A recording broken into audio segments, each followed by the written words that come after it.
Salam sejahtera bagi kita semua. Shalom, Om Swastiastu, Namo Buddhaya, salam kebajikan. Selamat pagi Bapak Ibu dan seluruh undangan yang kami hormati. Pada kesempatan yang berbahagia ini, marilah kita panjatkan puji dan syukur kepada Tuhan Yang Maha Esa yang telah memberikan kesehatan dan kesempatan bagi kita untuk dapat hadir mengikuti acara pada hari ini. Seluruh direksi PT Metrodata Elektronik Tbk beserta manajemen, undangan dan hadirin yang kami hormati, hari ini Jumat 17 Desember 2021 akan diselenggarakan paparan publik PT Metrodata Elektronik Tbk yang dilaksanakan melalui virtual. Sebelum memasuki acara selanjutnya, kami akan membacakan tata tertib paparan publik terlebih dahulu. Mohon mematikan suara audio dalam posisi mute, kemudian menyalakan kamera, serta menggunakan display name Zoom dengan format nama dan institusi. Contoh, Melanie Strip Metrodata. Bapak Ibu dan seluruh undangan yang kami hormati, agenda hari ini adalah pemaparan perseroan, sesi tanya jawab, foto bersama, dan penutup.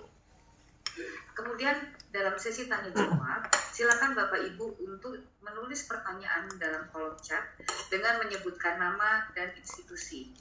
Pertanyaan yang tertera pada kolom chat nantinya akan dibacakan oleh moderator dan akan dijawab oleh direksi terkait. Jika Bapak Ibu masih ingin mengajukan pertanyaan, silakan email ke investor.relation@metrodata.co.id atau ir_mtdl@yahoo.com. Bapak Ibu dan seluruh undangan yang kami hormati, izinkan kami untuk memperkenalkan manajemen PT Metrodata Elektronik Tbk yang telah hadir bersama kita, yaitu Presiden Direktur MTDL Bapak Susanto Jaya. Selamat siang. Direktur MTDL Bapak Agus Monggo Widodo. Halo, selamat siang. Direktur MTDL Bapak Syafril Effendi. Halo, selamat siang. Direktur MTDL Bapak Randi Kartadinata. Halo, selamat siang. Presiden Direktur PT Solsius Indonesia Bapak Budi Lesmana Halim. Selamat siang semua. Dan Investor Relations MTDL Bapak Davinan Dion. Selamat siang. Selanjutnya kita akan memulai acara paparan publik PT Metrodata Elektronik Tbk. Untuk itu kami persilakan kepada manajemen perseroan untuk menyampaikan paparannya. Kepada Investor Relations MTDL, Pak Dion, kami persilakan. Terima kasih, Bu Melani. Selamat siang, Bapak Ibu. Tetap semangat pagi. Kita ingin mungkin memaparkan sekilas mengenai Metrodata. Jadi agenda pertama mengenai sekilas perusahaan dan juga nanti habis itu kita akan menjelaskan mengenai bisnis perusahaan, di mana bisnis perusahaan Metrodata terbagi dua, yaitu bisnis distribusi yang akan dibawakan oleh Pak Agus Monggo Widodo selaku Direktur MPAI Bisnis Distribusi, dan juga bisnis solusi yang akan dibawakan oleh Pak Syafril Effendi selaku Direktur untuk bisnis solusi, dan juga untuk bisnis konsultasi akan dibawakan oleh Pak Budi Halim. Nanti kemudian untuk kinerja keuangan akan dibawakan oleh Pak Randi Kartadinata selaku Direktur Keuangan, dan terakhir yang kita nantikan arah baru dan target ke depan akan dibawakan oleh Pak Susanto Jaya selaku CEO. Nah, jadi sebelumnya saya yakin sudah banyak tahu mengenai bisnis Metrodata dan MTDL, namun mungkin saya persingkat saja. Jadi Metrodata adalah perusahaan yang bergerak di bidang kita bilang IT. Jadi IT-nya apa? Karena sekarang kan digital sama IT, yaitu satu sama lain sama-sama saja. Karena tidak ada perusahaan digital yang tidak perlu produk-produk IT. Nah, tapi bukan hanya produk IT yang kita sediakan, tapi kita juga sediakan solusi-solusi. Jadi untuk perusahaan yang ingin transformasi dan sebagainya. Jadi sebagai tagline-nya kita bilang sebagai penyedia solusi digital dan inovator teknologi. Nah, ini sangat relevan karena memang di zaman yang apalagi sejak pandemi ini teknologi itu main peranan penting baik untuk individu maupun perusahaan-perusahaan. Nah, untuk lini bisnis yang kita bagi, karena kan kalau kita analisa perusahaan kita harus lihat dari mana sih penghasilannya. Nah, ada dua, yaitu distribusi dan yang kedua solusi dan konsultasi. Nah, tapi sebelum ke sana mungkin sekilas juga harus tahu ya bahwa Metrodata ini sudah 46 tahun di industri IT, jadi bisa dibilang yang pertama dan yang terbesar juga dan yang paling banyak yang diwakilinya. Jadi ada lebih dari 100 merek global, di sini bisa dilihat dalam slide. Nah, untuk berikutnya mungkin saya kenalkan untuk siapa sih di belakang Metrodata. Untuk tim manajemen, kalau untuk komisaris, tentu kita tahu bahwa salah satu pendiri Metrodata adalah Pak Ciputra dan sekarang dilanjuti oleh Pak Chandra Ciputra di level komisaris, dan juga untuk Pak Heskak Secarosuma, beliau juga diwakili oleh Pak Ben Aristarkus selaku komisaris, dan yang menjadi komisaris independen adalah Pak Tanan. Jadi memang dalam komisaris harus minimum ada komisaris independen. Dan untuk direksi tadi sudah dikenalkan, jadi kalau kita lihat di direksi ini semuanya profesional, tidak ada hubungan keluarga dengan founder, dan sudah lebih dari 10 tahun pengalaman di Metrodata. Jadi bukan baru, tapi kita juga terus beradaptasi. Nah, berikutnya mulai masuk ke bisnisnya, yaitu bisnis. Sebelumnya anak usaha dulu. Anak usaha Metrodata ada apa aja sih saat ini?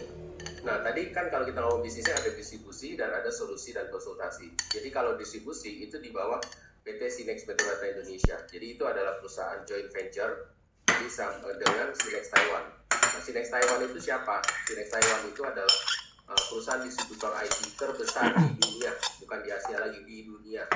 Jadi kalau mau ngomong distributor IT terbesar di dunia, yaitu partnernya ya Metrodata yang terbesar di Indonesia. Nah, kemudian juga untuk bisnis solusi itu dan konsultasi, kita bagi kalau yang untuk solusi ada mitra integrasi informatika, dan juga di bawahnya ada PT baru Sinergi yang kita bentuk untuk mengembangkan bisnis general bisnis dan public sector, dan juga untuk consulting ada PT Solvius Indonesia. Nanti ini akan dijelaskan lebih dalam lagi. Jadi artinya di 3 bisnis utama yang PT utama ini itu adalah penghasil pendapatan yang utama. Nah, tapi Metrodata sebenarnya sudah melakukan investasi. Jadi kalau misalnya kita dengar perusahaan-perusahaan melakukan investasi, Metrodata juga sudah, yaitu di PT Paket Sistem Indonesia. Jadi itu ada bergeraknya di bidang jaringan broadband dan solusi. Nah, bahkan baru-baru ini belum masuk di sini ya, kita juga ada investasi di startup dan juga di venture capital. Nah, itu yang nanti bisa dijelaskan oleh Pak Susanto di akhir. Nah, untuk pemegang saham sendiri, saat ini publik itu sekitar 36%, dan kita lihat bahwa banyak tersebar di beberapa nama seperti individu Pak Sepatu Buyung, dan juga ada Pangolin, itu mereka sudah kumpulkan dari market. Jadi ini benar-benar publiknya sudah lebih dari 40% kalau di total, kalau yang di atas 5% kita total semua. Nah, kemudian juga berikutnya update terbaru nextnya adalah kemarin kita baru mendapat approval dari pemegang saham. Jadi kita lihat bahwa dengan terus tumbuhnya bisnis Metrodata, juga pemegang saham yang bertambah, maka dari manajemen diusulkan untuk melakukan stock split. Jadi pada RUPS luar biasa kemarin, jadi sudah disepakati, disetujui dengan rasio 1:5. Dan nanti selanjutnya kita tunggu persetujuan dari otoritas pasar modal. Jadi tujuannya apa nih? Supaya likuiditasnya bertambah. Artinya dari harga saham sekarang, kalau kira-kira nanti disetujui dan juga rata-rata tercapai, itu bisa menjadi lebih terjangkau, jadi bisa lebih liquid. Itu kurang lebih tujuannya, jadi supaya untuk menambah jumlah investor retail, jadi biar Metrodata terus digemari oleh yang lain. Mungkin itu saya rasa kebijakan dividen kita antara 25-30%, dan setiap bank itu kita bertambah, dan selanjutnya mungkin akan disampaikan untuk bisnis perusahaan distribusi oleh Pak Agus Onggo Widodo. Silakan Pak Agus. Oke. Selamat siang, Ibu dan Bapak sekalian. Apa kabar? Saya percaya kita semuanya dalam keadaan yang baik. Bisnis distribusi komputer ini memang di masa pandemi ini mengalami pertumbuhan yang cukup baik. Karena memang masa pandemi ini kita semuanya membutuhkan alat komunikasi. Dan alat komunikasi itu bisa disediakan oleh IT yang kita pasarkan, sehingga memang kita termasuk salah satu segmen industri yang beruntung dalam masa pandemi ini. Nah, kalau kita bicara distribusi itu biasanya kita bicara mengenai penguasaan pasar. Gitu ya. Jadi kami memiliki penguasaan pasar di Indonesia ini yang cukup lebar sekali ya. Channel partner kita hampir lebih dari 5.000 gitu ya, yang aktif itu 3.700. Dan selama pandemi ini kita tidak mengalami banyak goncangan karena kita sudah mempersiapkan jalur-jalur distribusi ini melewati tidak hanya fisikal tetapi juga elektronik e-commerce gitu kan ya. Jadi para pelanggan kami itu mereka tidak perlu lagi pakai telepon dan sebagainya, bisa secara online ordering dan sebagainya, semua prosesnya melewati digital. Next. Ini salah satu kekuatan yang kami miliki di bisnis distribusi. Saya punya filosofinya sederhana. Kalau kita naik delman itu ya, kalau kita di Jogja barangkali delman itu kudanya cuma satu gitu ya. Tapi kalau kita lihat kudanya delman di Inggris itu ya, kudanya bisa 16 dan sebagainya. Jadi saya pikir untuk bisnis distribusi ini produknya nggak boleh satu ya, karena kalau satu produknya sakit, kita ikut sakit. Jadi kami sekarang ini di bisnis distribusi Sinex Metrodata ini memiliki lebih dari 100 merek yang kita tangani. Dengan demikian kalau ada 1-2 merek supply-nya kurang atau dan sebagainya, kita masih memiliki cukup banyak bisnis sehingga bisnis ini menjadi stabil, tidak lagi tergantung kepada 1 atau 2 perusahaan. Next, itu adalah base dari produk ini. Jadi hampir seluruh produk IT kita ageni di Indonesia melalui PT Sinex Metrodata.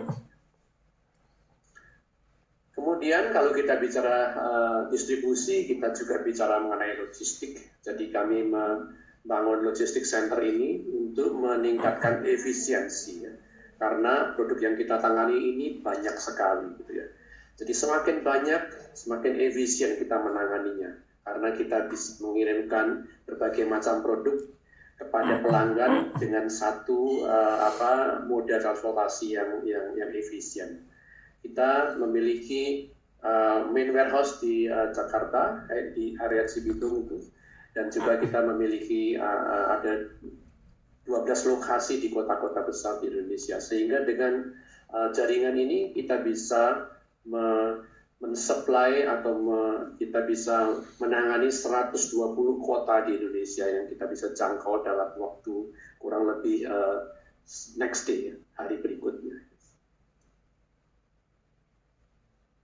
Nah, produk-produk walaupun kita masa pandemi kita terus menambah produk karena itu salah satu strategi yang kita sudah atur bahwa kita ingin terus menambah produk supaya bisnis kita semakin besar. Salah satu caranya adalah produk kita tambah. Karena kita sudah bangun jaringan pipanya, kita tinggal masukkan saja produk-produk yang ada ini. Jadi strategi kita ke depan adalah pertama, kita memperluas terus produk portofolio yang kita tangani supaya bisnis ini bisa menjadi semakin besar dan semakin efisien. Dan kita tidak hanya memperluas jumlah produk, tapi juga penguasaan pasar kita terus tingkatkan gitu ya. Karena Indonesia ini sangat besar ya. Nah, supaya efisien kita sekarang ini melakukan ekspansi pasar kita melewati e-commerce. Produk yang paling baru yang kita luncurkan itu adalah yang kita sebut dropship. Jadi dropship ini begini, kalau kita melihat para pelanggan kita, mereka membuka usaha di e-commerce. Jadi kalau zaman dulu mereka buka di e-commerce, kemudian kalau ada customer beli, mereka mengirim dari gudang mereka. Sekarang dengan produk dropship itu, e-commerce dari para reseller kami itu terkoneksi dengan sistem kita. Jadi pada saat Bapak Ibu membeli contohnya di Tokopedia, itu langsung connect pada sistem yang kita miliki dan kita langsung kirim dari gudang kita, gitu ya, atas nama reseller yang bersangkutan. Jadi dengan demikian supply chain-nya menjadi sangat efisien. Kita juga memperluas cakupan produk-produk kita di bisnis telekomunikasi, karena di bisnis telekomunikasi ini masih besar. Dan dalam masa pandemi ini, bisnis komponen IT juga meningkat. Karena apa? Karena produk jadinya mengalami shortage, kekurangan supply. Jadi sekarang ini seluruh lini bisnis komputer, dari mulai yang kita sebut dulu komputer jangkrik gitu ya, motherboard, kemudian jual CPU, itu sekarang juga meningkatnya pesat sekali. Kita juga menangani produk-produk itu untuk menambah portofolio produk kita. Saya rasa itu bisnis distribusi kami, dan kami berharap dengan strategi yang tepat ini kita akan tetap bisa bertumbuh di tahun yang akan datang. Terima kasih.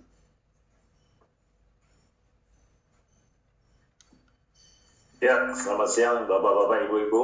Nama saya Safri Effendi. Saya akan berbagi mengenai rencana kerja bisnis solusi di tahun 2022 dan juga sharing apa yang sudah terjadi di 2021. Ya.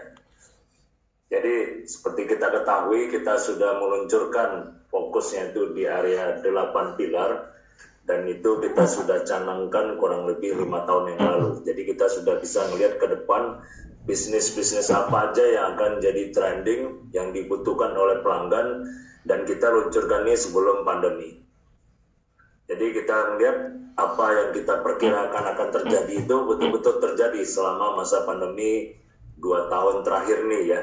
Jadi yang pertama seperti cloud, ya kita bisa melihat dari area e-commerce, marketplace, perbankan, semuanya itu sudah menuju ke arah digital, dan perusahaan-perusahaan pun mempercepat melakukan digital transformasi tersebut ya. Dan juga area-area yang lain seperti security, big data, business application, semuanya itu berubah. Mereka melakukan modernisasi bukan hanya infrastruktur, terutama dari sisi bisnis aplikasinya, supaya bisa berkompetisi dengan startup company dan juga fintech gitu ya. Jadi kalau kita lihat pendapatan dari bisnis solusi dan konsultasi ini bertumbuh kurang lebih sekitar 9%, dan juga laba bersihnya double digit 20% gitu ya. Yang paling penting untuk stability daripada perusahaan, kita bisa melihat perusahaan-perusahaan seperti AWS, Google, yang paling penting itu adalah recurring revenue-nya gitu ya. Tadi ada yang bertanya juga di chat, jadi recurring revenue ini kita berharap kalau dulu 37%, sekarang sudah mencapai 39%. Malahan di November, pada waktu kita melakukan tutup buku November pun sudah mencapai sekarang 45,2%. Jadi itu sangat dekat dengan arah yang kita mau tuju, yaitu kurang lebih 50%. Cuma recurring revenue atau pendapatan ini hanya dari segi bisnis solusi, bukan total MTDL ya, jadi tidak termasuk yang di distribusi ya. Dan juga kita melihat di dunia financial services industry, perusahaan-perusahaan seperti perbankan tersebut, mereka dalam rangka berkompetisi dengan fintech dan juga terutama banyak sekali bertumbuh itu bank digital ya. Mereka memperbaharui aplikasinya ya, yang mereka sebut sekarang super apps. Bapak-bapak, ibu-ibu sudah merasakan, moga-moga sudah berganti aplikasinya, seperti kalau di Bank Mandiri itu namanya Live In, di BCA juga namanya My BCA, di CIMB Niaga namanya seperti Okto ya. Jadi itu mereka menyebutkannya tuh super apps. Jadi bukan hanya transaksi perbankan yang kita bisa lakukan di sana, termasuk juga transaksi ke arah lifestyle ya. Pembelian voucher hotel, pembayaran tiket pesawat, makanan, minuman, segala macam. Jadi mereka memperluas portfolionya dan juga kemudahannya gitu. Jadi kalau kita juga punya rekeningnya di tabungan, deposito, giro, termasuk juga kalau kita juga bermain di reksadana, di pasar obligasi negara, kita dalam satu portal kita bisa melihat semua portfolio kita, dan juga kita bisa melakukan transaksi dari satu application gitu ya. Itu yang kita banyak membantu bank-bank tersebut dari segi membangun super apps daripada infrastrukturnya dan juga modernisasi aplikasi tersebut ya. Hal yang berikutnya lagi yang juga bertumbuh dengan cepat yaitu solusi-solusi IoT, ya, yaitu untuk vertical industry terutama di area manufacturing, ya, dan juga seperti di warehouse pun mereka banyak sekarang sudah berpindah melakukan IoT. Apalagi dengan diluncurkannya juga 5G, itu akan cepat sekali adopsi dan pertumbuhan bisnis IoT ini ke depannya, ya. Ya, next. Ini adalah sebagian contoh daripada customer-customer kita. Memang kita yang terbesar tuh di area bank dan jasa keuangan, telekomunikasi, oil and gas, termasuk di area juga fast moving consumer good. Karena kita ketahui Indonesia kan sangat kuat di sana dengan produksi makanan dan minuman menggunakan merek-merek lokal, termasuk juga pharmaceutical, ya. Jadi itu sangat menunjang pertumbuhan kita selama 2 tahun terakhir, termasuk juga di masa pandemi. Karena mereka pun melakukan modernisasi aplikasinya, mempercepat digital transformasi dalam rangka efisiensi menuju ke arah cashless semuanya. Ya, next. Apa yang kita lihat ke solusi-solusi yang tadi sebagian saya udah ceritakan di depan, yaitu yang pertama seperti bank digital tadi, ya. Jadi kita membangun yang namanya itu juga super apps tadi. Dan juga kita mendukung BI Fast. Jadi kita ketahui RTGS ini akan diganti oleh Bank Indonesia. Moga-moga bisa siap dalam awal-awal Januari sehingga kita bisa melakukan transfer tuh 24 jam dengan biaya yang lebih murah. Kalau saya nggak salah sekitar 2.500 rupiah, ya. Dan itu 24 jam dan juga termasuk Sabtu Minggu. Kalau sekarang kan dibatasin Senin sampai Jumat, jamnya pun selama masa pandemi mungkin sekitar jam 2 dia sudah berhenti, ya. Nanti itu akan melakukan BI Fast, ada kurang lebih 11 bank yang menjadi pilot project dan kita terlibat dalam rangka menyiapkan infrastruktur daripada di Bank Indonesia sendiri dan juga beberapa bank yang besar dan juga bank yang BPD, ya. Dan juga kita membuat suatu inovasi yang namanya produk namanya COMI, yaitu Converted BI Fast. Jadi itu bagaimana BI Fast itu kita bisa melakukan connection, integration dengan core banking yang dimiliki oleh para pelanggan tadi, ya. Yang terakhir yang tadi saya sudah sebutkan untuk platform infrastruktur software super apps tadi, ya. Untuk yang kedua yaitu implementasi IoT, tadi juga saya sudah sebutin, dan yang terakhir yaitu Metrodata Academy. Ya, jadi kita sudah pengalaman kurang lebih 15 tahun dan kita mempunyai mitra 60 kampus gitu, ya.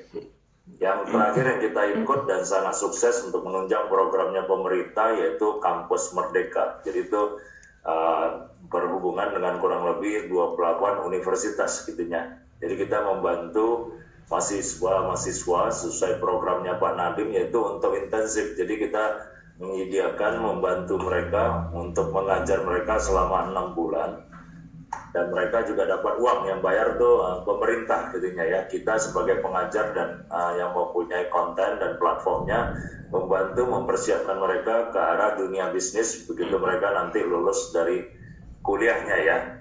Kemarin pun ada lagi inisiatif yang baru yaitu dengan Pak Erick Thohir yang diluncurkan oleh Pak Jokowi, ya, bersama Pak Nadiem juga, yaitu Merah Putih Fund, ya. Jadi itu Pak Erick Thohir melihat kenapa sih perusahaan-perusahaan unicorn tersebut kok yang beli orang-orang asing, ya, kenapa nggak Indonesia sendiri, ya. Di sana pun Pak Nadiem mencetuskan hal yang baru lagi. Jadi kita ini pakar-pakar IT yang di perusahaan-perusahaan ini diminta membantu juga ke kampus. Jadi kita diminta juga ngajar. Jadi itu juga suatu hal yang sangat bagus, kita dekat dengan dunia kampus karena kebutuhan tenaga IT ini masih sangat kurang gitu. Biarpun hari ini kita lihat udah banyak, cuma sebetulnya kenyataannya kurang sekali karena kebutuhan ke arah digital itu luar biasa ke depannya gitu, ya. Dan juga kita juga melihat ada partnership dengan LinkedIn dari namanya LinkedIn Talent Solution. Jadi kita juga melihat learning ini hampir semuanya sudah online, ya. Jadi konten-konten daripada training online itu sangat penting sehingga kita berpartner dengan LinkedIn untuk ada kurang lebih 14.000 konten, ya. Jadi dan itu di refresh terus, ya. sehingga kita bisa mempercepat customer-customer, para pelanggan, dan juga karyawan-karyawan daripada customer tersebut untuk belajar teknologi-teknologi yang terbaru, bukan hanya teknologi, termasuk juga soft skill ya. Oke, next. Strategi solusi 2022 yaitu yang tadi meningkatkan recurring income sampai 50%. Dan kita sangat fokus dengan subscription, dengan software as a services, hyperscale business, apalagi Bapak-bapak, ibu-ibu mungkin juga ngikutin kemarin sudah di launching yaitu AWS ya. Kita pun sudah ditunjuk sebagai satu-satunya di Indonesia sebagai strategic collaboration partner gitunya ya. Dan kita ngelihat komitmen AWS luar biasa. Sekali launching tuh dia mempunyai 3 data center, sehingga dari segi availability-nya sangat-sangat luar biasa gitunya ya.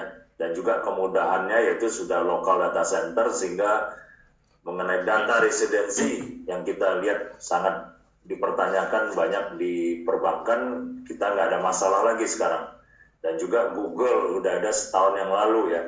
Dan moga-moga dalam waktu dekat juga Microsoft Azure juga akan bangun data center di Indonesia, sehingga bisnis yang namanya cloud, hyperscale, SaaS subscription itu akan berkembang luar biasa. Dan kita sudah siapin tim-timnya, trainingnya, sertifikasinya, dan juga dari segi kemudahan bisnis, dan juga tentunya paling penting yaitu supportnya ya.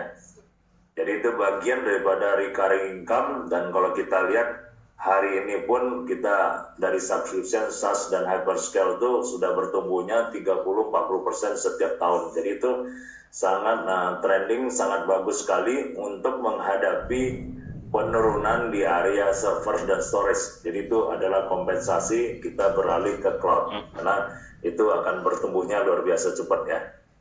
Dan juga di area target industri, kita sangat fokus di industri jasa keuangan. Tadi saya sudah sebutin yaitu digital banking, super apps.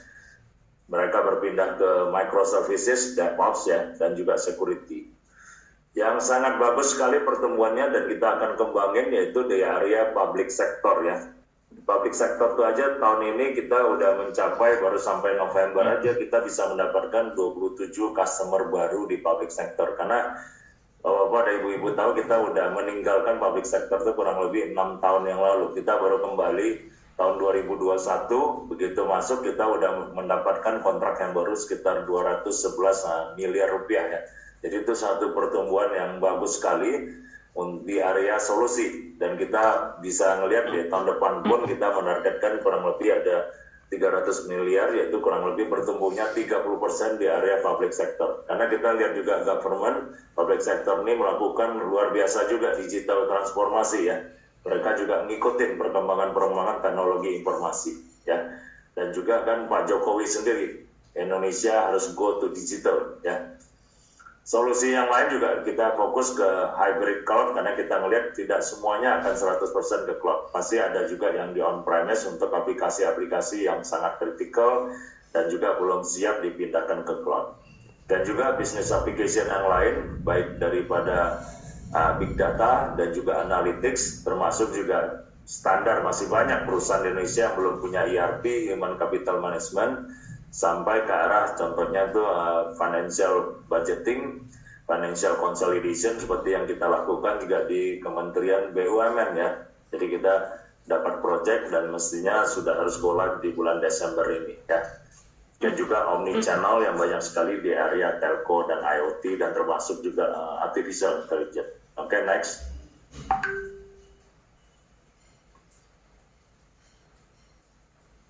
Ya, Pak Budi silakan. Terima kasih. Selamat siang semuanya. Perkenalkan, saya Budi Halim dari PT Solsius Indonesia. Saya akan sharing sedikit mengenai PT Solsius Indonesia. Next slide-nya, Pak. Ya, jadi kami di bisnis konsultasi memang dikenal sebagai penyedia ERP, ya, khususnya untuk solusi-solusi dari SAP, gitu ya. In fact, saat ini PT Solsius Indonesia adalah satu-satunya certified local platinum partner di Indonesia untuk solusi-solusi berbasiskan SAP gitu ya. Walaupun kami dikenal sebagai penyedia ERP solution, namun 3 tahun belakangan ini kami juga turut memperluas portfolio kita untuk menunjang solusi 8 pilar dari Metrodata ini, ya. Sesuai dengan kebutuhan yang semakin beragam, tuntutan untuk digital transformasi yang memang semakin beragam juga, maka kami juga turut mengembangkan solusi-solusi lain di luar ERP yang bisa melengkapi dan memperkuat solusi ERP kami, ya. Dan fokus kita di tahun 2022 adalah meningkatkan kontribusi bisnis cloud kita. Ini sejalan dengan tren yang ada sekarang, karena memang hampir seluruh solusi-solusi yang baru dari berbagai macam prinsipal kita memang sudah masuk ke arah cloud semua, ya. Jadi mulai dari infrastruktur, platform, dan juga software as a service itu hampir dari semua prinsipal arahnya sudah ke sini. Jadi kita juga ingin meningkatkan kontribusi bisnis cloud untuk juga memperkuat recurring revenue kita. Ya. Berikutnya juga kita ingin meningkatkan pendapatan dari implementation dan support. Kalau kita lihat di masa pandemi seperti ini, di mana banyak yang kerja hybrid, baik dari kantor maupun juga dari rumah, para perusahaan semakin sadar dan juga semakin mengandalkan solusi IT mereka untuk bekerja dari berbagai macam tempat, gitu. Jadi mereka juga menyadari bahwa jika ada kendala, hal seperti ini harus cepat ditangani, sehingga support itu juga penting saat ini untuk melengkapi support dari internal IT mereka. Kami juga akan fokus untuk mengembangkan support services ini yang di tahun 2021 berkembang cukup baik, ya, ke arah yang lebih besar lagi, seperti misalnya menawarkan service 24/7, ya, untuk melayani para pelanggan kita, gitu, ya. Dan berikutnya juga kita lihat bahwa pelanggan-pelanggan kami banyak yang saat ini hanya mengandalkan solusi ERP saja, dan kita juga akan memperkenalkan solusi-solusi lainnya untuk memperkuat solusi yang sekarang sudah ada, ya, dengan harapan kita juga bisa upsell dan cross-sell solusi-solusi yang lain dan mengintegrasikannya dengan ERP yang sudah kami implementasikan sebelumnya, ya. Mengenai industri sendiri, memang kami sangat kuat di industri consumer goods, ya, namun beberapa tahun belakangan kami juga melihat peluang di industri yang lain, contohnya seperti di industri startup, di mana mereka biasa mulai dengan solusi akuntansi yang lebih simpel, dan seiring berjalannya dengan perkembangan waktu, mereka membutuhkan solusi ERP dan solusi lainnya yang bisa mengintegrasikan core application dia ke ERP mereka. Dan juga area untuk pharmaceutical dan juga manufacturing alat-alat kesehatan kami juga lihat sangat berkembang, dan juga banyak yang sudah mulai memikirkan untuk memperbaharui infrastruktur IT dan juga solusi-solusi mereka. Jadi kami juga akan mulai memperluas pangsa industri kami meliputi industri-industri seperti ini, gitu. Jadi intinya kami terus berkembang untuk menyediakan layanan total, bukan hanya ERP, tapi juga layanan total untuk digital transformation para pelanggan kita. Demikian yang bisa saya sampaikan. Terima kasih. Kembali ke Pak Dion. Ya, thank you. Berikutnya mengenai keuangan oleh Pak Randi. Silakan Pak Randi. Iya. Selamat siang Bapak Ibu sekalian. Terima kasih buat kehadirannya. Tadi teman-teman semua dari direksi Metrodata telah menyampaikan mengenai operasional daripada perusahaan. Ini waktunya bagi saya untuk menjabarkan mengenai kinerja keuangan kuartal 3 2021. Next slide. Namun sebelum kita mulai untuk membahas daripada kinerja keuangan kuartal 3 2021, saya ingin mengajak Bapak Ibu semua untuk melihat daripada kinerja Metrodata dalam 5 tahun terakhir sebelum adanya pandemi. Jadi kalau kita lihat di sisi sebelah kiri atas, di sisi pendapatan, itu bisa dilihat dari tahun ke tahun Metrodata terus bertumbuh di dalam pendapatan. Tapi memang di tahun 2020 kemarin pada saat pandemi, sebenarnya permintaan akan kebutuhan produk-produk IT ini sangat meningkat, namun availability daripada produknya sendiri yang terbatas. Ada kelangkaan daripada chip dan komponen-komponen serta display yang ada, sehingga pada saat itu stok sangat minimum, sehingga revenue Metrodata di tahun lalu sempat turun. Kalau secara rata-rata kita tarik pertumbuhan Metrodata itu itu bertumbuh 7,1%. Tentunya dengan memperhitungkan pandemi. Kalau tidak memperhitungkan pandemi ini kita perhitungkan kurang lebih sekitar 12%. Namun di tengah daripada kondisi pandemi di tahun lalu, Metrodata tetap membukukan pertumbuhan laba kotor walaupun pendapatan itu turun. Mengapa demikian? Karena kompetisi harga menjadi sangat berkurang. Harga bisa kami peroleh dengan lebih baik sehingga menghasilkan laba kotor maupun laba bersih yang lebih baik dibanding tahun sebelumnya. Nah, kalau lihat komposisi pendapatan, kita bisa melihat bahwa distribusi itu memberikan kontribusi di dalam pendapatan kurang lebih 75%, sedangkan solusi konsultasi 25%. Namun demikian, karena memang gross profit daripada solusi konsultasi lebih baik dan di bidang distribusi ini juga ada 50% kepemilikan daripada Sinek Metrodata. Secara komposisi laba bersih, kalau dilihat dari pembukuan Metrodata, hampir 50-50% untuk kedua daripada unit bisnis ini. Dari sisi margin, kita juga bisa melihat di sebelah kanan bawah, bahwa margin daripada Metrodata terus membaik dari tahun ke tahun. Bisa dilihat dari gross margin, operating atau EBIT margin, dan net margin. Next. Nah, ini adalah posisi keuangan neraca. Kita bisa melihat bahwa aset yang di sebelah kiri atas maupun ekuitas yang di kanan atas itu terus meningkat dari tahun ke tahun, sedangkan liabilitas kita turun yang ada di tengah. Ini menunjukkan bahwa kondisi fundamental daripada keuangan Metrodata sangat solid. Kalau kita lihat yang sebelah kiri bawah juga return on equity, ini adalah imbal hasil daripada modal yang disetor itu juga rata-rata di rentang daripada 16-20%, kecuali pada saat pandemi kemarin yang sempat turun.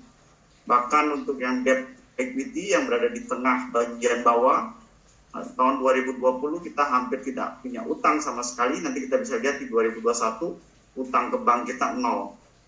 Nah, yang di kanan untuk current ratio ini menggambarkan berapa kemampuan daripada perusahaan untuk melunasi utang jangka pendeknya.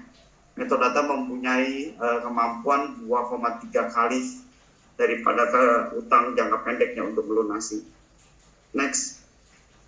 Nah, ini adalah kinerja daripada 9 bulan tahun 2021. Kalau kita lihat di kiri atas, pendapatan Metrodata bertumbuh 2,1 triliun atau meningkat 20,9%.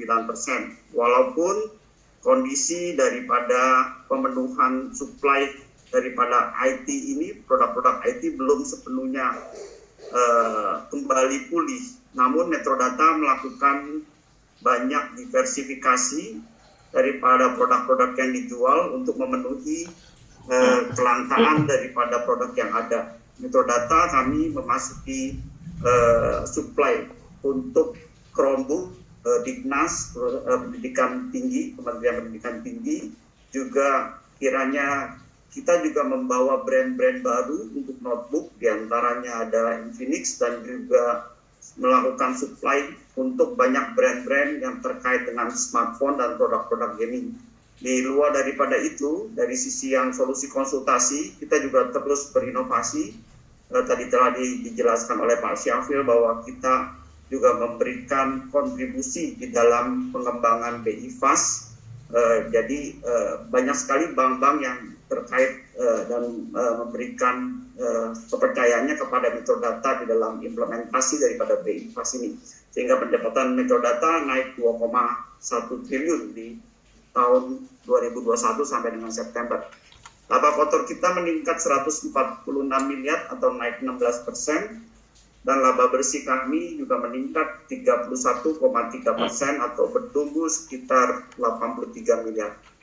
Komposisi pendapatan tadi sudah dijelaskan di depan.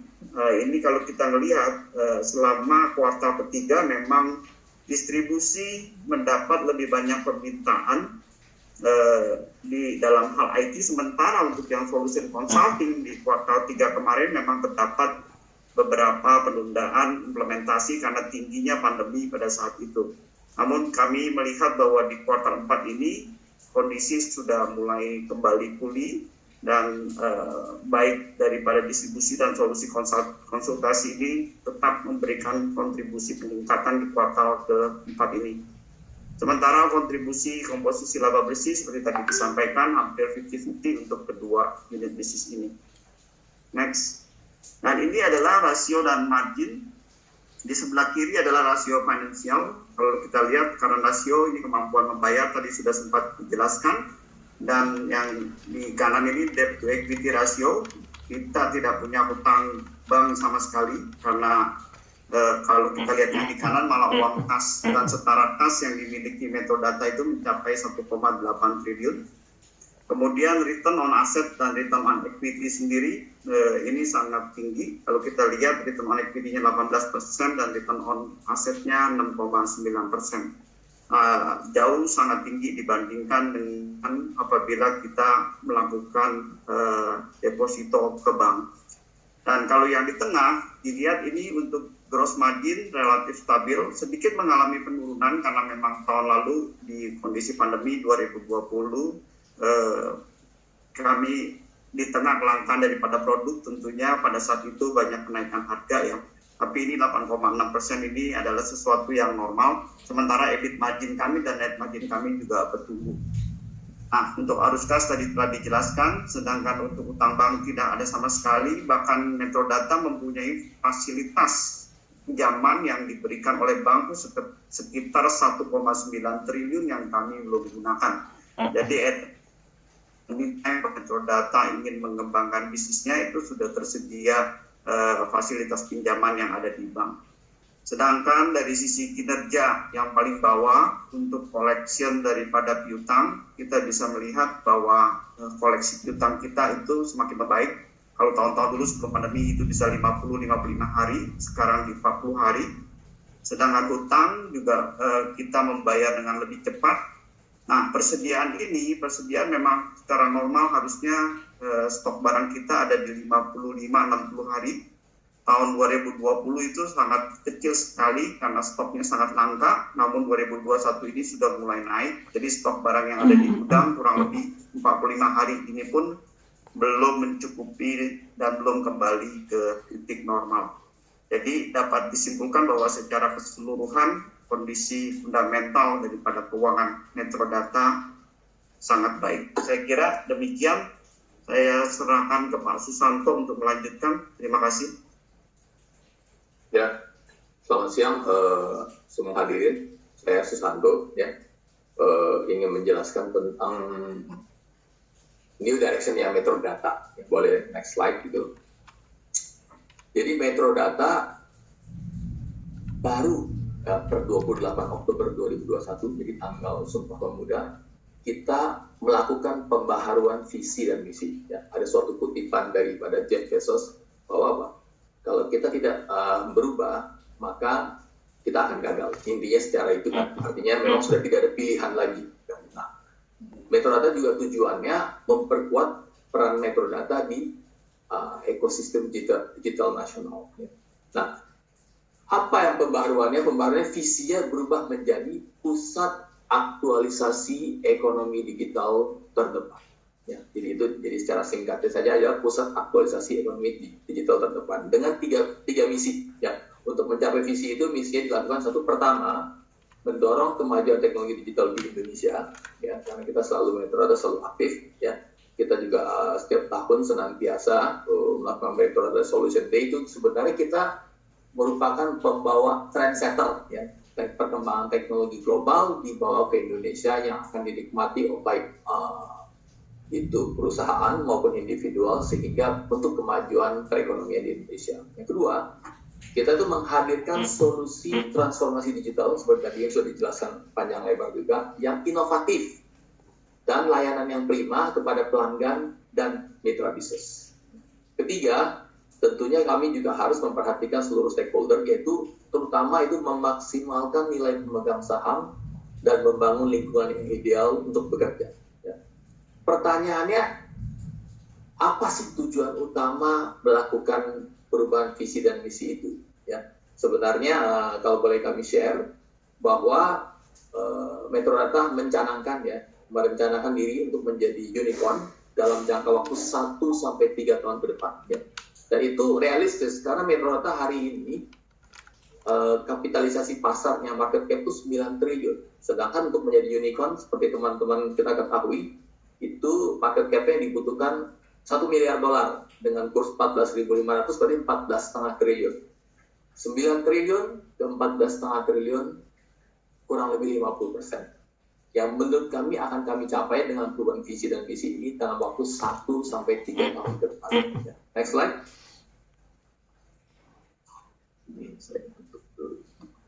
Nah, khusus mengenai 2021 yang tadi seperti sudah dijelaskan per September, kami memperkirakan ya estimasi ini di akhir tahun ini revenue bertumbuh 25% dari tahun 2020 dan laba bertumbuh 40%. Ya, perlu teman-teman ketahui dahulu di public expose tahun lalu target 2021 itu pertumbuhan revenue itu 8% dan 10%. Ya.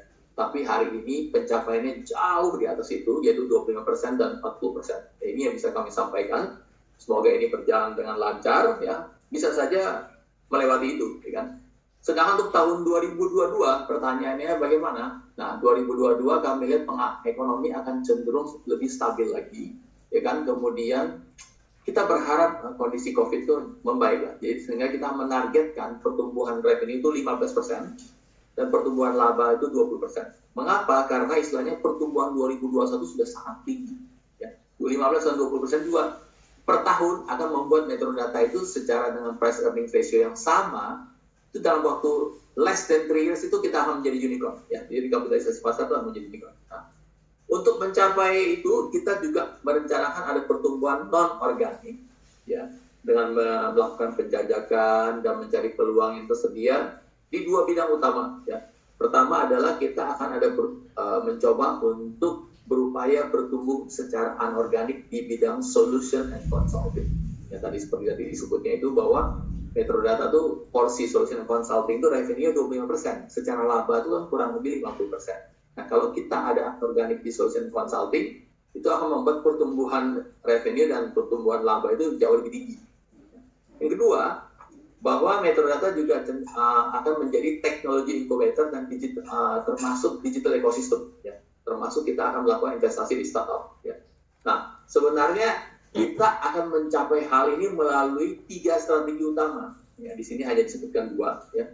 Bahwa pertama, untuk early startup yang awal yang sampai boleh dibilang baik dari seed maupun sampai dengan seri A, Metrodata akan invest melalui venture capital. Mengapa? Karena di tubuh venture capitalist itu, katakanlah dia punya beberapa fund. Kalau ada satu fund itu bisa invest di startup itu 10-40 startup. Sehingga Metrodata dengan berpartisipasi di venture capitalist itu bersama investor lain tentunya, secara tidak langsung kita memiliki indirect startup itu 10-40. Jadi nanti kalau setiap tahun dilakukan itu bisa dibayangkan Metrodata menjadi indirect holding daripada para startup yang ada di Indonesia. Yang kedua, sedangkan untuk startup yang cenderung sudah lebih growth, sudah lebih populer, sudah lebih matang, sudah lebih mature, ya kan, yang sudah punya customer base yang besar, Metrodata investnya direct. Ya, jadi direct seperti yang sudah terjadi itu ada di salah satu e-groceries namanya Sayur Box. Sedangkan kalau yang tadi melalui venture capitalist kita baru berpartisipasi melalui Rise Fund. Ya, Rise Fund hari ini kalau nggak salah FDI mendapat penghargaan dari CNBC venture capitalist terbaik di Indonesia. Pilihan Metrodata tidak salah itu secara tidak langsung. Hari ini CNBC mengumumkan itu. Ya. Dan ketiga, Metrodata juga akan membangun startup kami sendiri.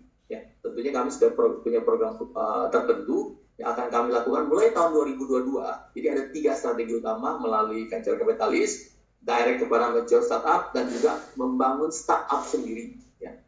Sehingga itu metode istilahnya dari berbagai hal ini, baik pertumbuhan organik, anorganik maupun yang startup, itu akan membuat Metrodata realistis mencapai posisi unicorn dalam waktu 1 sampai 3 tahun ke depan. Next slide. Kalau boleh saya akhiri, tema yang selalu saya bawakan secara konsisten, bahwa hari ini di dunia ini, di Indonesia, baik sebelum pandemi maupun sesudah maupun pandemi sedang berjalan maupun nanti akan diakhiri, everything is digital. Dengan demikian, digital is everything. Ya, jadi kalau bukan digital, jadi hampir boleh bilang kayak seperti nothing. Ya. Jadi kira-kira itu pengertian daripada everything is digital. Digital is everything. Terima kasih. Mungkin saya serahkan kembali ke MC untuk mulai sesi apa? Tanya jawab bagaimana?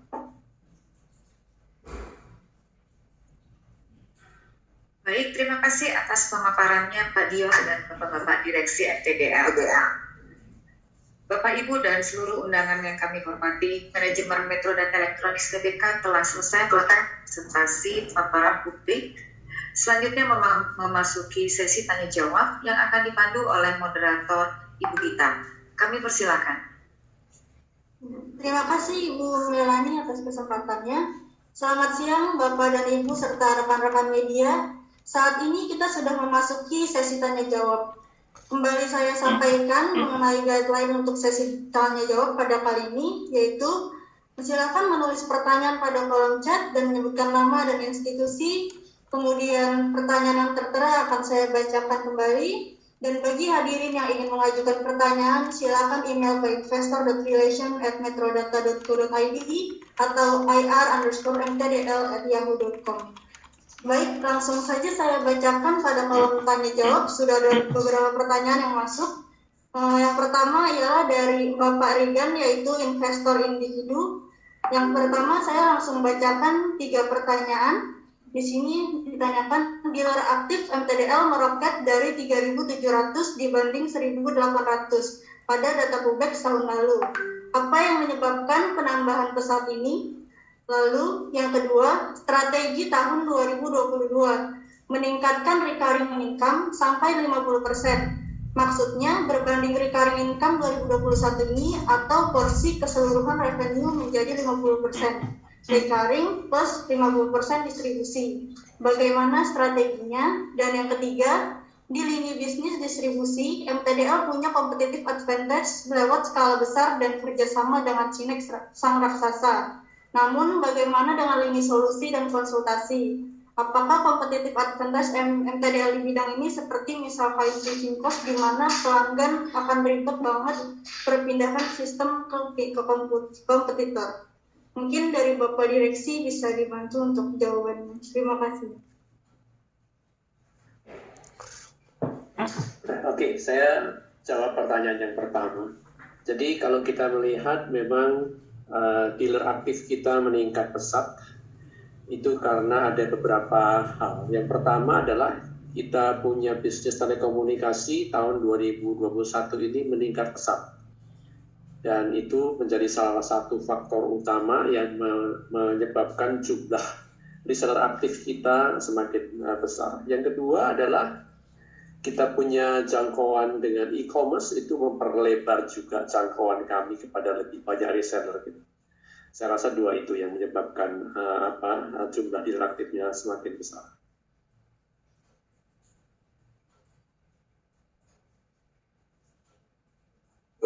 Mengenai pertanyaan kedua, seingat saya bertanya tentang recurring income. Ya. Jadi perlu supaya sedikit lebih clear, Metro Data punya 2 bisnis utama, distribution dan solution consulting. Ya. Kalau distribution by definition itu sebenarnya adalah hubungan dengan channel atau dengan dealer yang jual putus berdasarkan transaksi yang normal. Ya. Nah, recurring income itu selalu diukur di business solution and consulting kepada customer-nya, karena customer-nya direct end user. Ya, jadi kalau ditanya recurring income itu adalah dari business solution and consulting. Nah, Metro Data merencanakan recurring income di tahun 2022 itu untuk solution and consulting 50%. Sekarang ini seperti tadi diketahui sudah dijabarkan bahwa per September itu 39%, tapi November saja sudah sekitar 44% kalau ada sekitar itu. Ya. Jadi itu suatu target yang realistis dan yang akan membuat dalam situasi apapun recurring income itu akan membuat kondisi finansial, kondisi operasional akan cenderung stabil. Dan itu akan baik bagi perusahaan baik bagi karyawan, ya, karena recurring income tetap berjalan walaupun siklus bisnis maupun adanya problem pandemi atau problem PPKM itu tidak begitu berdampak, ya. Dan ketiga itu baik juga untuk pemegang saham. Kira-kira itu pertanyaan kedua, ya. Pertanyaan lain lagi mungkin nextnya siapa ya? Yang selanjutnya masih dari Pak Rigan juga Pak, mengenai yang nomor 3 di lini distribusi tentang competitive advantage dalam skala besar dan kerjasama dengan Sinex. Bagaimana dengan lini solusi dan konsultasi? Apakah competitive advantage TDL di bidang ini, misalnya high switching cost, di mana pelanggan akan ribet perpindahan sistemnya kalau pindah ke kompetitor? Ya, kalau itu mungkin langsung kepada solution consulting saja, mungkin teman Syafril kali yang menjawab. Ya, saya bisa sebutkan. Jadi yang pertama yang tadi saya udah sharing juga, yaitu baru saja kita menandatangani suatu strategic collaboration advantage, yaitu dengan AWS dan AWS gitu, ya. Tentunya ini merupakan suatu hal yang penting, milestone yang penting pada waktu AWS masuk ke Indonesia dengan membangun data center yang kemarin diluncurin tanggal 16 ya, 16 Desember gitu ya.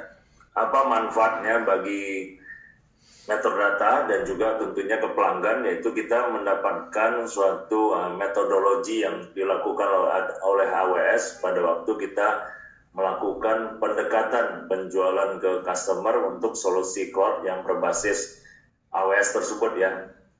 Baik dari segi metodologi, training, certification, dan juga kita bisa melakukan roadmap ke depan pelanggan-pelanggan tersebut kalau workload yang dari on-premise mau dipindahin ke cloud gitu ya.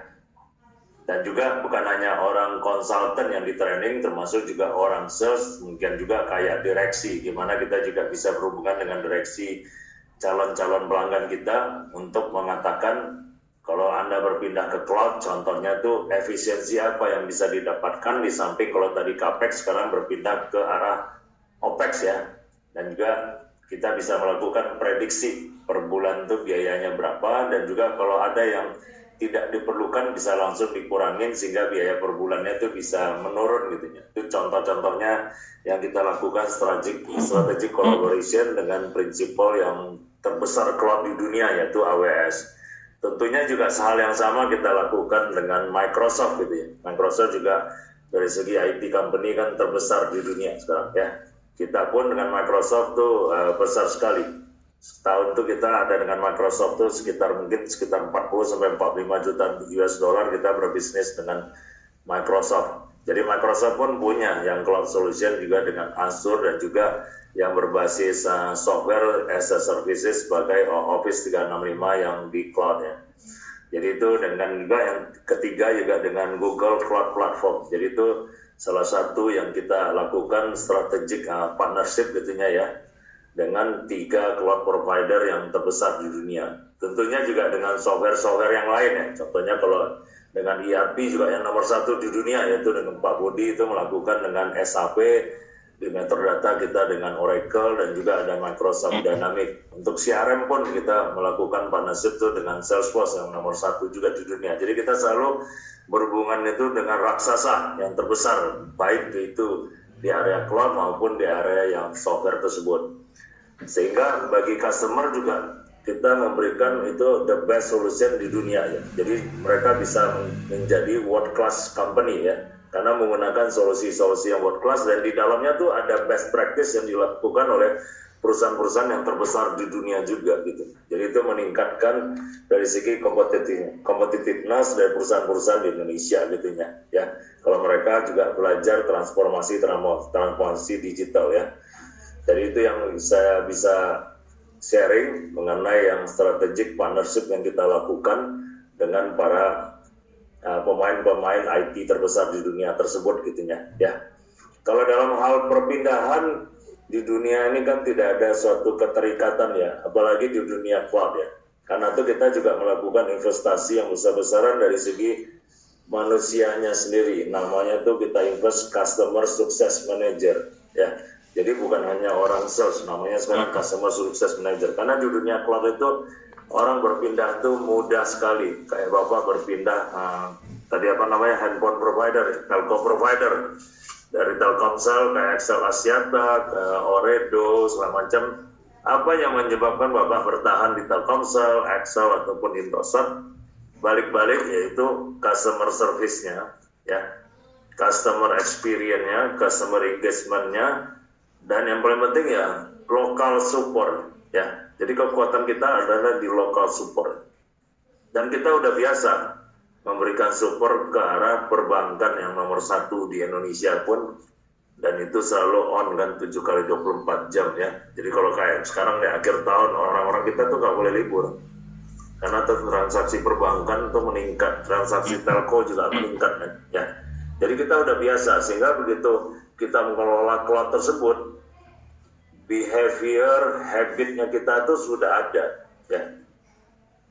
Dan kalau yang di partner-partner kita di cloud itu, kita malah diberikan insentif. Kalau tidak ada down, saya dikasih uang lagi tambahan. Jadi itu beberapa hal-hal tersebut yang menyebabkan customer tuh engagement-nya dengan kita tuh bertahan, ya.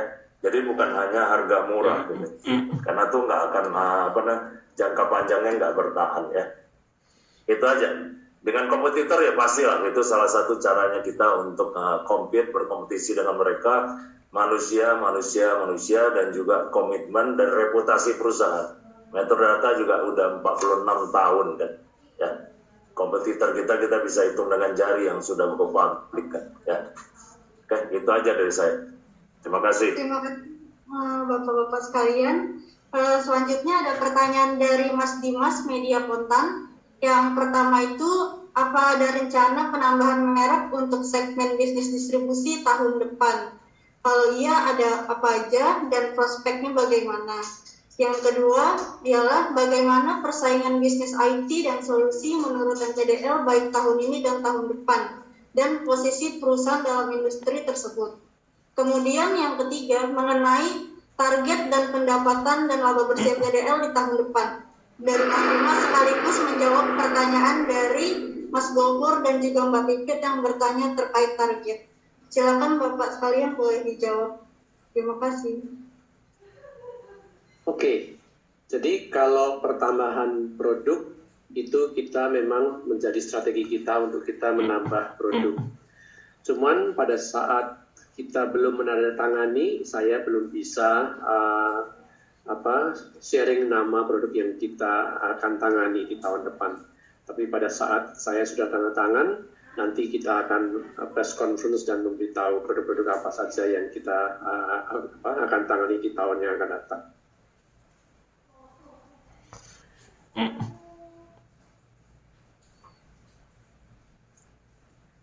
Oke, ini aku sudah.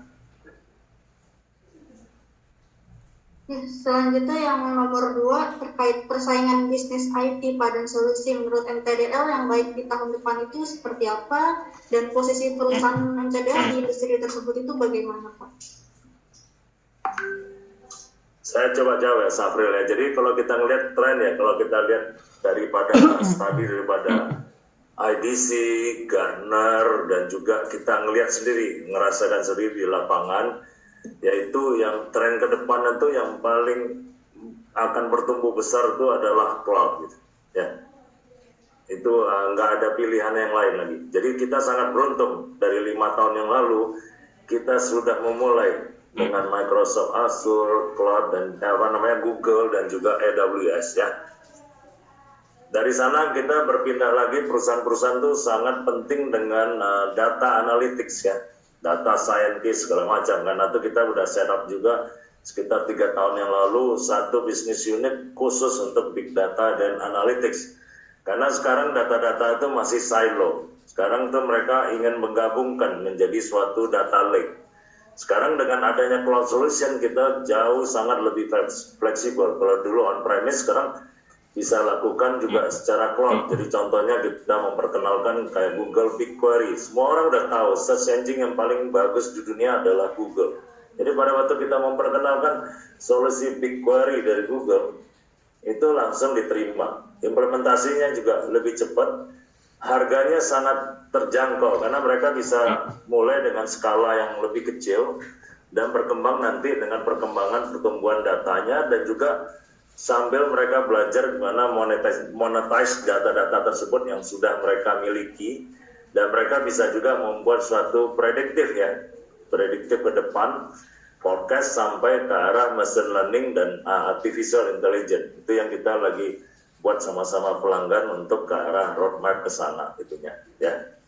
Yang lain yang paling banyak ya modernization application. Tadi saya udah jelasin, semuanya akan berubah. Aplikasi-aplikasi yang udah umurnya 10 tahun, 20 tahun itu dibongkar, dibangun kembali. Saya baru dapat satu project di perusahaan pharmaceutical. Jadi kalau DevOps, microservices dulu kita di area perbankan, telecommunication, sekarang udah berpindah ke pharmaceutical, dan tentunya juga pasti di fast moving consumer goods. Jadi kita membuat suatu platform untuk portal ke seluruh reseller pharmaceutical tersebut, termasuk juga perhitungan komisi ya yang sangat kompleks gitu ya. Jadi kita bisa membangun dan sifatnya agile gitu ya.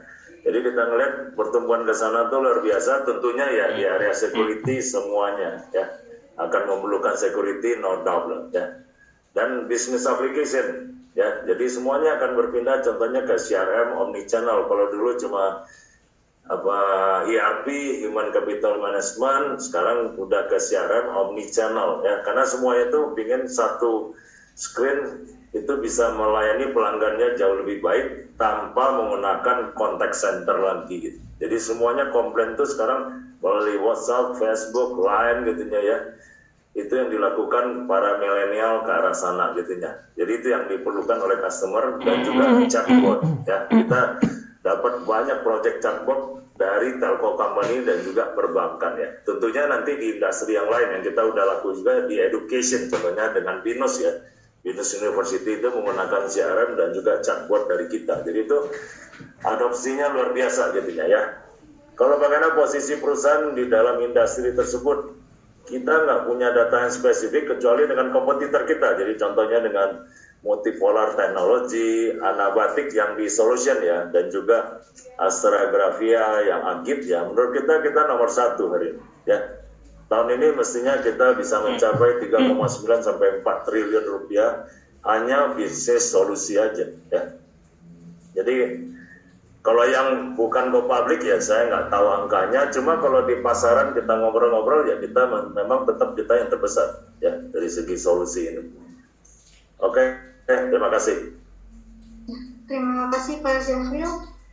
Masih dari pertanyaannya Mas Dimas nih yang nomor 3, yaitu mengenai target pendapatan dan laba bersih TDL di tahun depan. Mungkin ini sekaligus menjawab pertanyaan dari Mas Gofur dan juga Mbak Pipit ya. Silakan Bapak untuk ini. Jadi untuk tahun ini revenue Metrodata diperkirakan itu bertumbuh 25%, yaitu sekitar 17,4 triliun. Ya.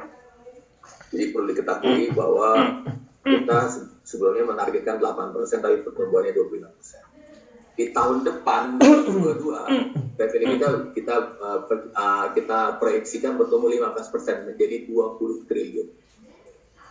Sedangkan dari sisi laba bersih ya, sebelumnya target Metrodata di 2021 itu 10%, tetapi kami proyeksikan, realisasikan menjadi 40% di tahun 2021. Jadi kalau secara angka, untuk mudahnya 510 miliar. Di tahun 2022 kami perkirakan akan bertumbuh 20% menjadi 612 miliar. Terima kasih Pak Susanto. Selanjutnya kita lanjut lagi ke pertanyaan dari Mas Gofur, yaitu Media Investor Daily. Di sini yang nomor 1 ditanyakan mengenai target dan laba yang sudah baru saja dijawab. Namun mungkin di sini ada tambahannya, berapa persen komposisi antara unit bisnis solusi dan konsultasi, Pak? Nah, kalau ditanya demikian, memang itu bisa bervariasi, tapi saya kasih suatu range ya supaya menjadi mudah. Ya. Solution and consulting itu akan berkisar 25 sampai 30%. Distribution akan berkisar 70 sampai 75%. Ya, kita nggak bisa ada suatu angka besar, itu ada variasi. Kira-kira itu komposisinya. Baik Pak Susanto. Nah, yang kedua masih dari Mas Gofur, yaitu apakah ada aksi korporasi atau ekspansi sejenis yang akan dilakukan di tahun depan? Kalau ada, mohon dirincikan. Yang sudah terjadi corporate action yang barusan di-approve oleh RUPS kemarin adalah stock split. Ya. Jadi stock split 1 berbanding 5. Jadi nominal saham 50 menjadi Rp10. Itu berlakunya kemungkinan setelah persetujuan daripada otoritas pasar modal.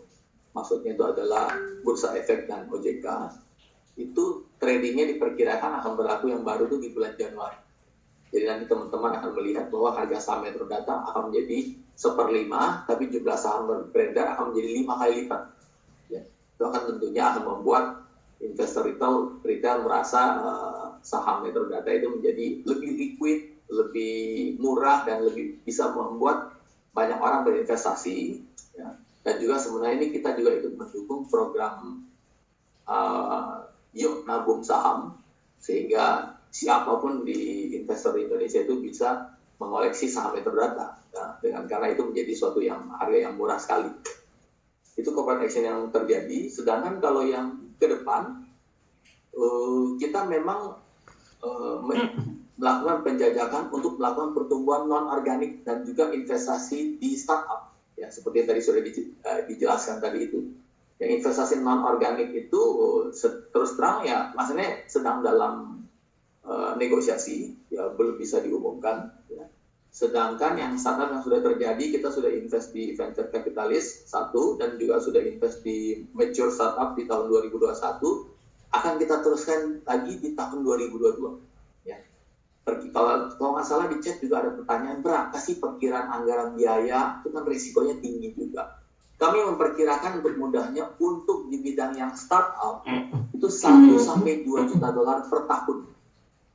Jadi sebenarnya alokasinya bukan yang sangat signifikan, tetapi angkanya cukup lumayan untuk membuat Metrodata bisa memperlebar sayap dan memberikan dominasi di digital. Jadi itu istilahnya artinya kita semua portfolio startup itu bisa Metrodata geluti dan bisa Metrodata hadirkan untuk para pelanggan di Indonesia. Terima kasih Pak Susanto. Masih dari Mas Bogor, ini sekalian menjawab pertanyaan dari Mbak Pipit dan juga Pak Jordan mengenai CAPEX, yaitu berapa CAPEX yang dianggarkan pada tahun 2022 dan untuk apa saja nih Pak digunakan? Mungkin teman Randy. Ya, mungkin saya bantu jawab. Untuk CAPEX sendiri, sebenarnya dari tahun-tahun sebelumnya kita mencanangkan apa yang menjadi investasi di equipment IT yang kita sewakan itu sebagai CAPEX. Tapi memang di dalam laporan keuangan itu tidak dicantumkan sebagai CAPEX. Sebenarnya itu adalah CAPEX produktif ya. Kalau kita estimasi itu kurang lebih ada 200 miliar untuk tahun 2022. Selain itu, kita juga akan rencana ekspansi gudang ya. Gudang-gudang yang di beberapa tempat tertentu yang masih kita sewa, kita akan beli sendiri, itu di Bandung dan Makassar, dengan total nilai diperkirakan antara 22 sampai 25 miliar. Dan juga ada investasi untuk pengembangan daripada jaringan infrastruktur IT yang kurang lebih kita perkirakan 10. Jadi total kalau diperhitungkan secara keseluruhan ada 232 miliar. Saya kira demikian. Terima kasih. Terima kasih Pak Randi. Selanjutnya ada pertanyaan dari Mbak Wikit liputanlangit.com. Di sini ditanyakan mengenai target. Setelah CAPEX sudah dijawab sebelumnya. Hanya saja mungkin sedikit tambahan untuk sumber dana CAPEX. Terkait Omnicron, bagaimana dampaknya terhadap kinerja perseroan dengan adanya Omnicron saat ini dan strateginya seperti apa? Kalau untuk sumber dana CAPEX, kita akan upayakan itu dari dana kita sendiri. Sedangkan kalau dampak dari Omicron, kita bisa melihat ya bahwa dalam kondisi pandemi kemarin aja, bahwa orang-orang harus bekerja di rumah, bersekolah di rumah, tentunya kebutuhan akan IT itu sangat meningkat gitu. Jadi dengan adanya Omikron ini kalau kembali orang-orang harus bekerja di rumah, tentunya kebutuhan akan produk IT ini akan tetap meningkat dan tidak usah khawatir bahwa Metrodata itu juga punya jaringan logistik yang kuat gitu ya. Jadi kita bisa lihat bahwa kemarin aja dalam periode daripada pandemi, terutama untuk yang bisnis distribusi, boleh bilang tidak terganggu, malah pertumbuhan penjualannya naik. Kalau kami kira dampak daripada Omikron ini tidak akan buruk bagi Metrodata, mungkin akan tetap kami bertumbuh di masa depannya. Saya kira demikian kita. Ya, terima kasih Pak Rani. Selanjutnya masih ada pertanyaan dari Mas Fijis Rahman dari SUA, yaitu di sini disebutkan tahun 2021 MTDL sudah mengumumkan dana investasi 500.000 US dollar. Apakah ada perusahaan rintisan yang sudah diinjeksi dari dana investasi tersebut?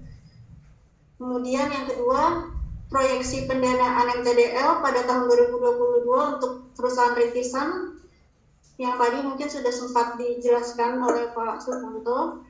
Dan yang ketiga, untuk memitigasi resiko perusahaan rintisan di segmen apa saja yang dibidik oleh perseroan tahun depan. Mungkin terkait perusahaan rintisan dahulu bisa dijawab dari Bapak sekalian.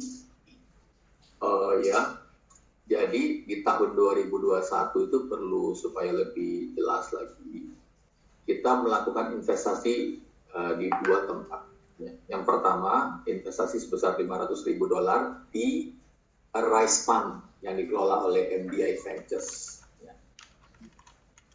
Mereka akan melaporkan setelah tutup tahun startup apa saja yang sudah diinvest. Seingat saya mereka sudah mengatakan sudah ada di logistik maupun ada yang di teknologi lainnya. Tetapi persisnya kami belum pernah menerima laporan tertulis, sebaiknya kami menunggu untuk itu. Tapi sudah mulai terjadi. Yang kedua, Metrodata sudah invest juga $500.000 di startup yang direct, ya, yang itu di bidang e-groceries, yang hari ini namanya adalah Sidebox. Nah, pertanyaannya, nextnya apakah akan terjadi di tahun-tahun berikutnya lagi Metrodata menganggarkan dana kurang lebih ya akan menyesuaikan diri juga 1 sampai 2 juta dolar per tahun untuk investasi di startup dengan 2 kriteria supaya jelas. Kriteria pertama adalah startup yang produk dan layanannya tentunya di teknologi ya, digital ya, itu yang akan menjadi substitusi atau komplementer dari produk dan jasa Metrodata. Jadi istilahnya kita ketahui bahwa di dunia ini kan terjadi disruption, produk yang kita jual juga bisa terdisrupt juga. Nah, kalau produk-produk dan jasa itu yang sudah disubstitusi atau menjadi komplementer, menjadi tambahan dari produk Metrodata, itu menjadi target yang pertama. Target yang kedua adalah startup yang bisa saja bergerak di bidang bukan ICT, tapi tetap di digital, ya, tetapi mempunyai customer base yang besar, yang cenderung sudah populer dan cenderung sudah sukses. Ya.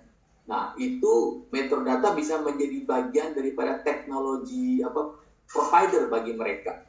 Dan itu melengkapi bisnis Metrodata di consumer. Gitu. Ya, jadi ada 2 target utama. Kurang lebih itulah strategi utama yang bisa saya gambarkan. Ada pertanyaan lagi nggak ya kita? Saya lupa. Ya, masih ada Pak. Mungkin ini pertanyaan yang terakhir.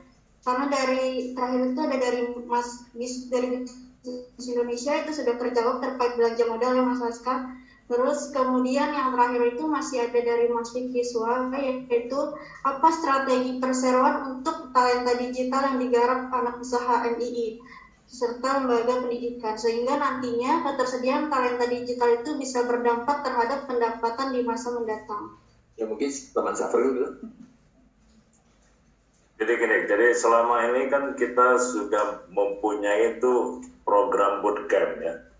Bootcamp itu artinya apa? Kita mendevelop mahasiswa-mahasiswa yang baru lulus untuk menjadi developer Java, .NET, PHP, dan juga mobile application yang lain.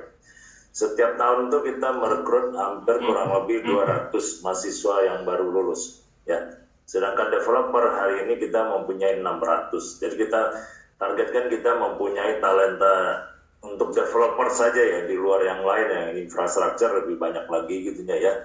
itu kurang lebih ada 1.000 orang developers yang kita membantu perusahaan-perusahaan di Indonesia, terutama di area perbankan, telecommunication, oil, dan mining untuk mempercepat mereka go to digitalnya. Ya. Jadi mereka menyewa jasa-jasa developers dari kita. Dengan adanya program Kampus Merdeka yang tahun ini aja 2021, padahal baru diluncurkan mungkin sekitar 4-5 bulan yang lalu, kita sudah menyentuh 350 siswa, ya.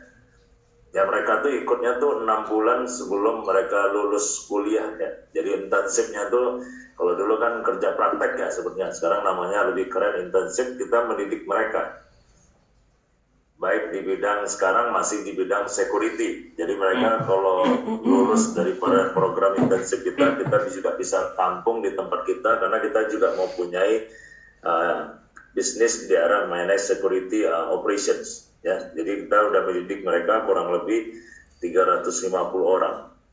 Tahun 2022 kita tingkatkan lagi, bukan hanya security, malahan ke arah developers lagi. Jadi mahasiswa-mahasiswa itu kita bisa didik sebelum dia lulus, sehingga malahan lebih cepat pakai lagi gitu. Ya, kalau tadi kan setelah lulus kita didik dia 3 bulan, nah ini kita didiknya 6 bulan sebelum lulus, sehingga begitu lulus langsung udah bisa siap pakai untuk ditempatkan di pelanggan-pelanggan yang membutuhkan jasa developers tersebut. Mungkin juga mereka sebetulnya opsinya tuh bebas, nggak harus kerja di Metrodata. Setelah intensif kemanapun mereka boleh pergi ke pelanggan ataupun ke arah perusahaan-perusahaan yang lain. Jadi itu kita berjuang habis-habisan bersama-sama juga nanti dengan Microsoft, AWS ataupun Google untuk mempercepat pendidikan talenta-talenta Indonesia sebelum mereka lulus, ya.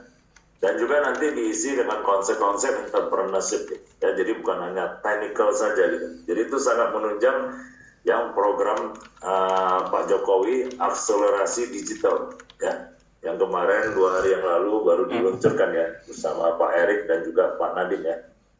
Itu yang saya bisa cerita sedikit mengenai talenta digital, ya. Terima kasih Pak Zafril. Di sini masih ada dari Mas Aska yang tadi beberapa pertanyaan sudah terjawab. Mungkin di sini hanya melanjutkan sedikit dari strategi untuk menjadi unicorn, terutama investasi di bisnis rintisan itu seperti apa strateginya Pak? Dan berapa besar belanja modal yang memang khusus untuk investasi di 3 pilar startup? Ya, jadi Metrodata itu punya 3 strategi utama untuk berinvestasi dan mengembangkan bisnis di startup atau rintisan. Ya. Yang pertama, Metrodata invest ke startup yang early itu yang pemula, gitu ya. Itu melalui venture capitalist, sehingga kita secara indirect bisa memiliki jumlah startup yang banyak. Itu sehingga memiliki populasi yang banyak, sehingga tingkat kesuksesannya itu jauh lebih tinggi dibandingkan kalau kita hanya pilih langsung. Itu yang pertama. Jadi yang pertama melalui venture capitalist. Yang kedua, Metrodata akan invest di startup yang sudah lebih populer, yang sudah dalam masa growth stage atau mature gitu, ya. Itu secara direct. Yang ketiga, tidak hanya melalui itu saja, Metrodata akan membangun dan meluncurkan startup sendiri mulai tahun depan 2020. Itu 3 strategi utama. Nah, pertanyaannya berapa nilainya yang dianggarkan? Kalau untuk startup kita sendiri ya karena itu ada di dalam Metrodata tidak perlu dianggarkan. Kalau untuk yang eksternal tadi yang early startup yang venture capitalist maupun yang direct gitu ya, itu Metrodata menganggarkan kurang lebih 1 sampai 2 juta dolar per tahun untuk berpartisipasi. Nah, kami memperkirakan dengan pertumbuhan revenue dan laba Metrodata dan termasuk investasi di startup itu sehingga bisa melengkapi produk dan layanan Metrodata dan juga bisa meninggikan valuasi. Kami memperkirakan Metrodata akan menjadi unicorn company dalam waktu 1 sampai 3 tahun ke depan. Semoga teman-teman, baik media, publik, mendukung program ini sehingga Metrodata akan menjadi unicorn yang profitable dan yang revenue-nya bertumbuh secara stabil dan baik. Ya, jadi ingat ya, mencari unicorn yang profitable tidak mudah. Mungkin hanya ketemu Metrodata. Terima kasih. Terima kasih Pak Susanto. Ini yang terakhir ya Pak, ada pertanyaan titipan dari investor Pak. Dalam kondisi COVID, banyak orang-orang yang beralih mencari kesibukan dengan hobinya, salah satunya gaming. Berapa banyak produk gaming yang dimiliki MTDL dan brand apa saja yang baru, serta berapa persen kenaikan produk gaming di MTDL? Mungkin dari Pak Agus bisa bantu menjawab.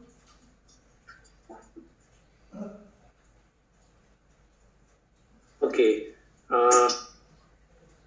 jadi memang ini sedang naik daun karena semua orang nggak bisa keluar, jadi dia di rumah main gamenya lebih kencang gitu ya.